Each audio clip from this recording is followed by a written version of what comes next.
अथर्व और अदिति एक ही अस्पताल में डॉक्टर हैं और एक दूसरे को पहले से जानते थे। बहुत अच्छे से तो नहीं, पर इतना जरूर जितना एक साथ काम करने वाले एक दूसरे को जानते हैं। अदिति, अथर्व से जिस लड़के की तरफदारी आप कर रहे हैं उसने मेरी ही बहन के साथ बदतमीजी की है। अथर्व ने ये सुनते ही एक बार नक्श और नीरज को देखा और फिर एक तरफ अपनी खड़ी अदिति को। अथर्व ने फिर अदिति की ओर देखकर कहा, आपकी बहन के साथ मुझे पूरी हमदर्दी है, पर अपने भाई की बात सुने बिना मैं उसे भी गलत नहीं ठहरा सकता। अदिति, जिसकी तकरीबन पूरी रात पुलिस स्टेशन में गुजरी थी, अब उसका सब जवाब देने को था। ऊपर से जितना वो डॉक्टर अथर्व को जानती थी, उसे अथर्व से ही ये उम्मीद नहीं थी कि वो नक्श की पैरवी करने की कोशिश करेगा। उसने अथर्व पर तंज कसते हुए कहा, सारे होटल स्टाफ ने गवाही दी है आपके भाई के गलत होने की, और कल अस्पताल में जब आप एक गलत इल्ज़ाम लगा था तो आपके भाई ने किसी की कोई बात सुने बिना आप पर विश्वास किया था ना। जिस तरह उन्हें विश्वास था कि उनका भाई गलत नहीं है, उसी तरह मुझे भी अपनी बहन पर पूरा विश्वास है। अथर्व भी अदिति की हालत समझ रहा था, पर फिर भी वो अपनी बात पर अडिग था कि अदिति एक लड़की है, सिर्फ इसलिए वो सही नहीं हो सकती। उसके साथ तो कल ये सब हो चुका था, तो वो ये सब नक्श के साथ नहीं होने दे सकता था। उसने अदिति को प्यार से समझाते हुए कहा, अदिति प्लीज़ थोड़ी देर और उसके बाद सब साफ हो जाएगा। अदिति को कुछ समझ नहीं आ रहा था कि उसे क्या करना चाहिए। वो अपने घर ये सब नहीं बताना चाहती थी। उसके माँ बापा ये सब बर्दाश्त नहीं कर पाएंगे और उन दोनों बहनों को वापस आने को कहेंगे, पर अपने पिता की माली हालत और कर्ज के बारे में सोचकर उसने उन्हें कुछ भी न बताने का फैसला किया। अगर होटल का स्टाफ पुलिस को न बुलाता तो शायद वो दोनों इसे बाकी लड़कियों की तरह एक बुरा हादसा समझकर भूल जाती और आगे से अपना ज़्यादा ध्यान रखती। पर अब पुलिस स्टेशन तक आकर वो नक्श और नीरज को बिना कुछ सजा दिलवाए वापस नहीं जाना चाहती थी। उसने अपना सिर पकड़ते हुए कहा, कर लीजिए आपको जो करना है।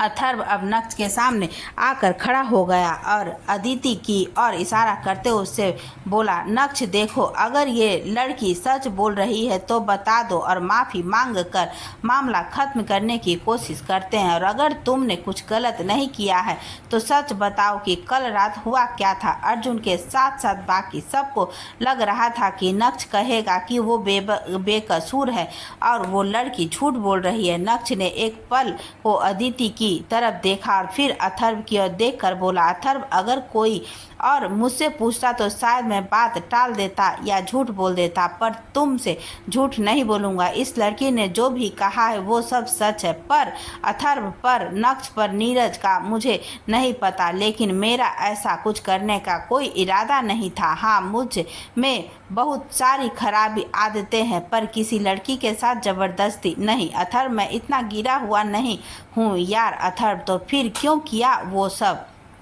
नक्श, पता नहीं मुझे तुझे विश्वास होगा या नहीं, पर कल जो शराब मैंने पी थी उसे पीने के बाद मुझे नॉर्मल नहीं लग रहा था कि शायद शराब में कुछ मिला हुआ था या कुछ गड़बड़ थी। तू समझ रहा है ना, शायद ड्रिंक स्पाइट थी। अर्जुन आगे आकर, और तुम्हारी ड्रिंक बनाई किसने थी? नक्श, होटल के बारे से ही ली थी। अर्जुन ने तुरंत कुंज को इशारा किया। वो होटल से सब पता करके कुंज ने उसका आदेश मानते हुए लड़कों को काम पर लगा दिया। अथर्व नक्श से, नक्श, जब तुझे ये पता था कि तुझे किसी लड़की को घर ड्रॉप करना है तो ड्रिंक करने की क्या ज़रूरत थी? और अगर ड्रिंक करनी ही थी तो उसे खुद से जाने को बोल देता। नक्श ने अपना सिर झुका लिया और आगे कुछ नहीं कहा। शायद अब अपनी गलती का एहसास था उसको। अथर्व ने भी अब नक्श को कुछ नहीं कहा और संग्राम जी के पास आकर बोला, दादाजी, नीरज से आप पूछ लीजिए कि कल उसने ये सब क्यों किया, क्योंकि मुझे उससे सवाल जवाब का हक नहीं और मुझे चाहिए भी नहीं। संग्राम जी ने नीरज की तरफ जवाब की उम्मीद में देखा तो वो थोड़ा हड़बड़ाते हुए बोला, दादाजी, नक्श ठीक कह रहा है, शायद हमारी ड्रिंक में ही कुछ गड़बड़ थी। मुझे तो अभी भी कुछ ठीक से समझ नहीं आ रहा। अर्जुन ने ये सुनकर नीरज से बोला, अगर ऐसी बात थी तो तुमने पहले ही सब सच क्यों नहीं बताया? नीरज उदास चेहरे के साथ, मुझे लगा कोई मेरी बात पर विश्वास नहीं करेगा। हालांकि नीरज का ये ड्रामा सबको साफ नजर आ रहा था, पर प्रताप परिवार को नीरज से कुछ खास मतलब था नहीं। उन्हें तो बस नक्श को किसी तरह यहाँ से निकालना था। अगर मीडिया को भनक भी लग जाती कि प्रताप परिवार का बेटा इस वक्त पुलिस स्टेशन में है और वो भी एक लड़की के साथ जबरदस्ती करने की कोशिश के इल्जाम में, तो परिवार की इज्जत की धज्जियां उड़ जाती। वही संग्राम सोलंकी जी को नीरज का ड्रामा ज़्यादा खल नहीं रहा था, क्योंकि इस ड्रामे के चलते वो नक्श की आड़ में नीरज को यहाँ से बेदाग निकाल सकते थे। नक्श की बातों में कोई सबको सच्चाई नजर आ रही थी। तो अथर्व अब अदिति और अदिति के पास आया और अदिति से बोला, तुम मेरी छोटी बहन की तरह हो, तुम्हारे साथ जो हुआ वो बहुत गलत था, पर नक्श की बात तुमने भी सुनी ना? हाँ, उससे गलती हुई और उसकी सबसे बड़ी गलती ये थी कि एक अनजान लड़की की मौजूदगी में उसे शराब नहीं पीनी चाहिए थी। तुम उसे जो सजा देना चाहो दे सकती हो। तभी एक सिपाही आया और इंस्पेक्टर से बोला, सर एक लड़की आई है इन दोनों लड़कियों से मिलने। अदिति ने अदिति की तरफ देखा तो अदिति ने इंस्पेक्टर को धीमे से कहा, सर उन्हें मैंने बुलाया है। अदिति की बात सुनकर इंस्पेक्टर ने सिपाही को उस लड़की को अंदर भेजने का इशारा किया। अदिति ने अदिति की तरफ सावलिया निगाहें उठाई तो अदिति बोली, मैंने अग्रिमा दी को बुलाया है, आप परेशान लग रहे थे। अदिति कुछ बोल नहीं पाई, क्योंकि परेशान तो वो थी ही। उसे भी लगा कि अग्रिमा के आने से शायद उसकी कुछ मदद हो जाए। कुछ लम्हों बाद अग्रिमा अंदर आई तो सबने सामान्यतः उसकी तरफ देखा, पर अर्जुन ने जो एक बार उसकी ओर देखा तो फिर कुछ और देखना ही नहीं चाहा। उसकी नजरें उस मासूम सी लड़की पर जाकर ऐसे चिपक गई जैसे मधुमक्खियां शहद पर जाकर चिपक जाती है। वो अब तक अपने सुबह वाले कपड़ों में ही थी, बस उसने बालों को इकट्ठा करके क्लच कर लिया था। दुपट्टा भी अब उसके सिर की बजाय उसके गले में था और अर्जुन अब उसे बिल्कुल साफ साफ देख पा रहा था। उसके हुस्न का आलम न पूछिए जनाब, बस तस्वीर हो गया हूँ उनको देखकर। अब उन दोनों के बीच कोई पर्दा नहीं था। अर्जुन ने एक गहरी सी नज़र अग्रिमा पर डाली। उसका चांद सा चमकता चेहरा, जिस पर फैली हल्की सी सिकन चांद पर छाई बदली जैसी लग रही थी। अर्जुन के दिल की धड़कन हर पल बढ़ती जा रही थी। जरा जरा सुकून उसकी रूह में उतरता जा रहा था। अग्रिमा को देखकर अर्जुन के जहन में बस एक ही शब्द उभरा, सनशाइन। जहां अर्जुन अग्रिमा से अपनी नज़र हटा नहीं पा रहा था, वहीं अग्रिमा ने अब तक उसे देखा नहीं था। अंदर आते ही उसकी नज़र सीधे अदिति और अदिति पर पड़ी तो उनकी तरफ चली गई। अग्रिमा के चेहरे की परेशानी अब उसके शब्दों में झलक आई थी। तुम दोनों यहाँ क्या हुआ है? अदिति ने उसे कल रात से अब तक जो हुआ सब बता दिया तो अग्रिमा ने बाकी सब की तरफ देखा। अर्जुन, अथर्व और कुंज को देखते ही उसके चेहरे पर असहजता उभर आई और हल्की सी घबराहट ने दिल में जन्म ले लिया। ऊपर से संग्राम सोलंकी की वहां मौजूदगी ने अग्रिमा को और भी असहज कर दिया था, लेकिन संग्राम सोलंकी उसे शायद पहचानते नहीं थे। अग्रिमा ने एकदम से इधर उधर उस आशंका में देखा कि कहीं अनिमेष जी भी यही तो नहीं है, पर अनिमेष जी को वहां न देखकर उसने चैन की सांस ली। उसने जाकर अदिति से संजीदगी से पूछा, अब क्या सोचा है? अदिति ने बेबसी से अपनी गर्दन हिला दी, जैसे वो कहना चाहती हो कि उसे नहीं पता। कुंज ने अग्रिमा को देखा तो उसने जाकर अर्जुन और अथर्व को बता दिया कि अग्रिमा वही लड़की है जिसने कल अथर्व की मदद की थी। अर्जुन को ये जानकर पता नहीं क्यों पर दिल ही दिल में काफ़ी अच्छा लगा। अग्रिमा ने कुछ सोचकर अदिति से पूछा, तुम ठीक हो ना? कुछ गलत तो नहीं हुआ ना? कल अदिति नहीं दी सब ठीक है, पर अब आगे। अग्रिमा कुछ और कहती इससे पहले ही अथर्व वहां आया और उससे बोला, देखिए जो हुआ उसे बदला तो नहीं जा सकता, पर नक्श को अपनी गलती का एहसास है और वो माफ़ी भी मांग लेगा अदिति से।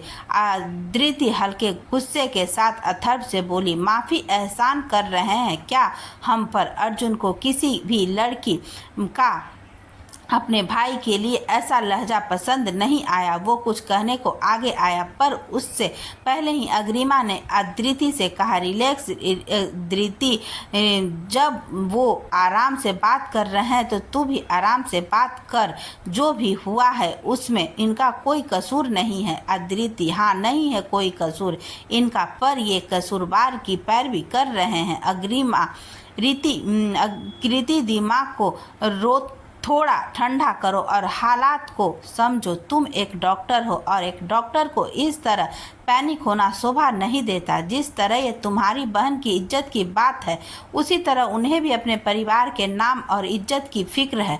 अग्रिमा ने एक नज़र अपने पास खड़े अर्जुन और अथर्व को देखा और अदिति से आराम से कहा, तुम क्या चाहती हो?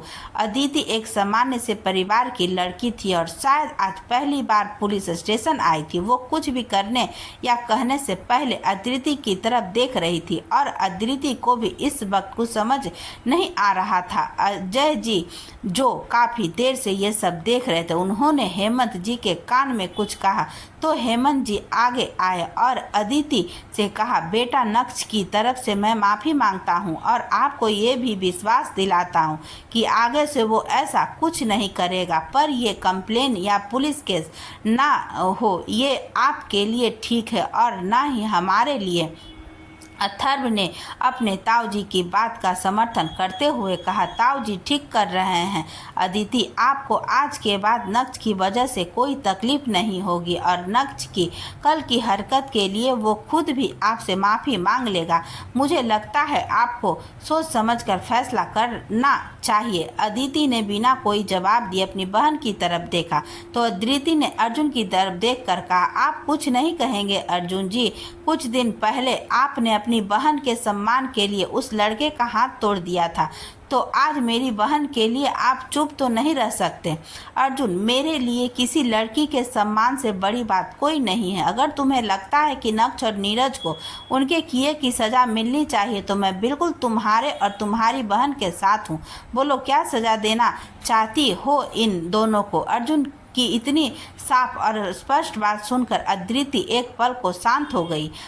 अदिति को भी ये नहीं लगा था कि अर्जुन अपने भाई के एवज में उसका साथ देने की बात करेगा। वो दोनों बहनें कुछ सेकंड को ब्लैक हो गई कि नक्श और नीरज को क्या सज़ा मिलनी चाहिए उनके किए की। अग्रिमा उन दोनों के चेहरे के भाव समझते हुए अदिति के पास आई और बोली, अदिति, तुम दोनों अपना फैसला लेने को आज़ाद हो, पर मेरा मानना है कि पश्चाताप से बड़ी कोई सज़ा नहीं है। अगर इन दोनों को अपने किए का पछतावा है तो अदिति, कभी कभी पहली गलती माफ़ कर देने पर इंसान गिल्टी फील करता है और आगे गलत इंसान बनने से बच जाता है। और पहली गलती पर दी गई सज़ा कहीं आगे भी उसकी गलती कम करने की मंशा को बढ़ावा न दे। पर हाँ, माफ़ कर देने का ये मतलब नहीं कि गलती करने वालों को ये लगे कि उसकी गलती करने का परमिट मिल गया है और वो आगे भी बिना किसी झिझक के अपनी गलती दोहरा सकता है।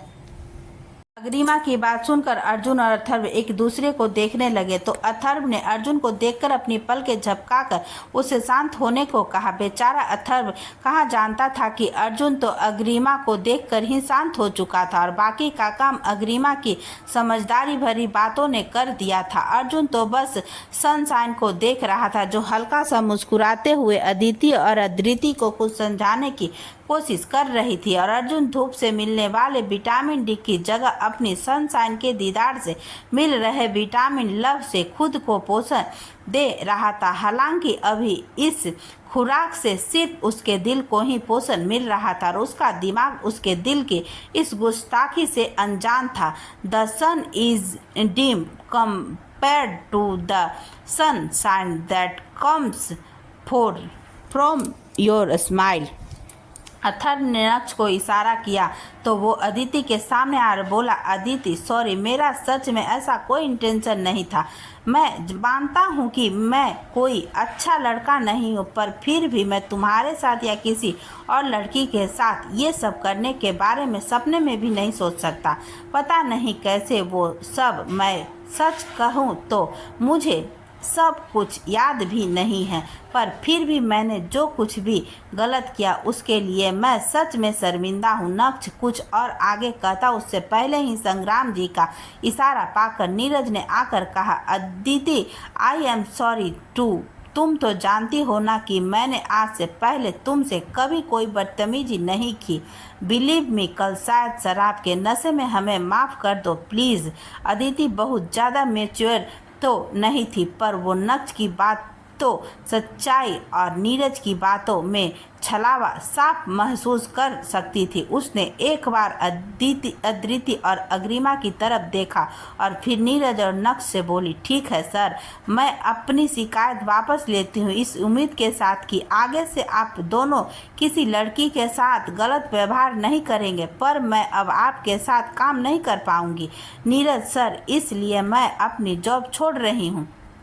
कोई कुछ कहता तब तक अर्जुन अपने ख्यालों से बाहर आकर अदिति के पास आकर बोला, अदिति इन दोनों को माफ़ करना या सज़ा दिलवाना तुम्हारी मर्जी थी, पर इनके किए की सज़ा तुम्हें भी नहीं मिलनी चाहिए। अदिति ने अर्जुन की तरफ देखा तो उसने कहा, तुम कल मेरे ऑफिस में आकर मेरे असिस्टेंट कुंज से मिलो, वो तुम्हारे प्रोफाइल के हिसाब से तुम्हें प्रताप ग्रुप में जॉब ज्वाइन करवा देगा। इन दोनों की गलती की सज़ा तुम्हें नहीं मिलेगी और तुम्हारी सेफ्टी की जिम्मेदारी भी अब मेरी है। तुम हर रोज कुंज के पास अपनी असिस्टेंट मार्क करोगी और कुंज तुम you have to ensure that she is fine and safe in your office. Kunj ने तुरंत जवाब देते हुए कहा, जी सर। अदिति ने एक बार फिर अपनी बहन की तरफ देखा तो उसने हाँ में अपना सिर हिलाकर स्वीकृति दे दी। अदिति ने अर्जुन की तरफ देखा तो अर्जुन बोला, अगर आज के बाद नक्श या नीरज में से किसी ने भी अदिति के साथ कोई गलत हरकत करने की कोशिश की तो तुम्हारे कहने से पहले ही उन्हें सजा मिल जाएगी, डोंट वरी। अदिति की नज़रों में अब अर्जुन के लिए गुस्सा नहीं सम्मान था। उसने इंस्पेक्टर से अपनी शिकायत पर कोई कार्रवाई न करने की गुजारिश की। अग्रिमा ने आकर उसके कंधे पर हाथ रखकर उसके फैसले का समर्थन किया। अब जब सब ठीक था तो सब पुलिस स्टेशन से बाहर आ गए और अग्रिमा ने अदिति और अदिति को वहां से चलने को कहा। अर्जुन उससे बात करना चाहता था पर कुछ कह नहीं पा रहा था। अथर्व कुछ सोचते हुए अग्रिमा के पास गया और उससे बोला, एक्सक्यूज मी, आपसे कुछ पूछ सकता हूँ। अग्रिमा अथर्व को कोई जवाब देने में या किसी तरह का वार्तालाप करने में सहज तो नहीं थी, पर वो किसी को कोई शंका का कारण नहीं देना चाहती थी, इसलिए उसने आराम से कहा, पूछिए। अथर्व, नक्श हमारा भाई है और हमें तो उसका साथ देना ही था, पर आपने क्यों इन दोनों को सजा से बचाया? अग्रिमा सहजता से, आपके भाई को अपनी की गई हरकत का पछतावा, और मेरा मानना है कि हर इंसान सुधरने के लिए कम से कम एक मौके का अधिकार तो रखता ही है। और वैसे भी मुझे अदिति ने बुलाया था क्योंकि वो और अदिति उस वक्त और हालात के अनुसार सही गलत नहीं समझ पा रही थी। मुझे उनके इस विश्वास के साथ भी न्याय करना था कि मैं उन्हें कोई गलत सलाह नहीं दूंगी। अर्जुन भी तब तक चलकर उनके पास आया और बोला, गुनाहगार को सुधारने का मौका ये अदिति के साथ कैसे सही हुआ? ये तो नक्श और नीरज के लिए ही ठीक हुआ। अग्रिमा, मैंने ये सब आपके भाई के लिए या उनके दोस्त के लिए नहीं किया, मैंने ये सब अपनी दोस्त के लिए किया है। अदिति और अदिति ये सब बताकर अपने माँ बाप को परेशान नहीं करना चाहती थी, पर टेंशन में वो दोनों ही ये भूल गई थी कि आपको भाई के खिलाफ एफआईआर करवाना कोई छोटी बात नहीं है। अगर एफआईआर होती तो क्या ये सब खबरों में नहीं आता? अब नक्श प्रताप सिंह प्रताप परिवार का बेटा, नीरज सोलंकी एक पॉलिटिशियन परिवार का बेटा, इन दोनों के खिलाफ किसी लड़की की शिकायत ये मीडिया से छुपाना नामुमकिन होता और अगर ये सब उनके माता पिता को पता चल जाता तो सब खराब हो जाता और फिर नक्श प्रताप सिंह के खिलाफ केस लड़ना इतना आसान भी नहीं होता। अदिति और अदिति को अभी भी ये अंदाज़ा भी नहीं है कि शिकायत करने से उन दोनों की मुश्किल कितनी बढ़ जाती। सच का साथ देना और सच्चाई के लिए लड़ना हर इंसान का फर्ज है, पर कभी कभी ज़िंदगी की हकीकत का प्रैक्टिकली सामना करना ज़्यादा ज़रूरी होता है। वैसे भी अदिति के साथ जो हुआ उसकी सज़ा की बजाय अगर ये दोनों सुधर जाएं तो ये इन दोनों के लिए, उनके परिवार के लिए और समाज के लिए, सब के लिए यही बेहतर होगा।